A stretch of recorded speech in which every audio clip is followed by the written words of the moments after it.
இருவரும் வீட்டை விட்டு போகும்போது சொந்தம் இப்போ பார்த்தீங்கன்னா அன்னபூர்ணி வந்து லவ் பண்ணி தான் கல்யாணம் பண்ணாங்களாம். வீட்டை விட்டு வெளியில் போயிட்டாங்களாம். வீட்டை விட்டு வெளியில் போய் ஒரு பொன் குழந்தை பிறந்துருச்சான்.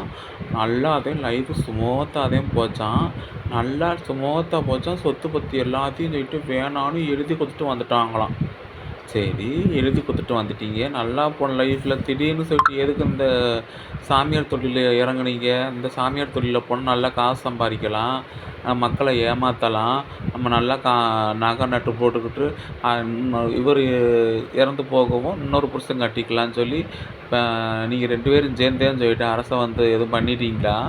இப்போ வந்து கூடு விட்டு கூடு போயிடறாராம். அவர் ஆத்மா வந்து இவருடைய உடம்புல இருந்துச்சு. அதை இந்த அம்மாவுக்கு உணர்த்தினாங்களாம். உடனே இந்த அம்மா அவரை வந்து கல்யாணம் பண்ணிக்கிருச்சாமா. என்ன பொய்யும் பித்தலாட்டமோ!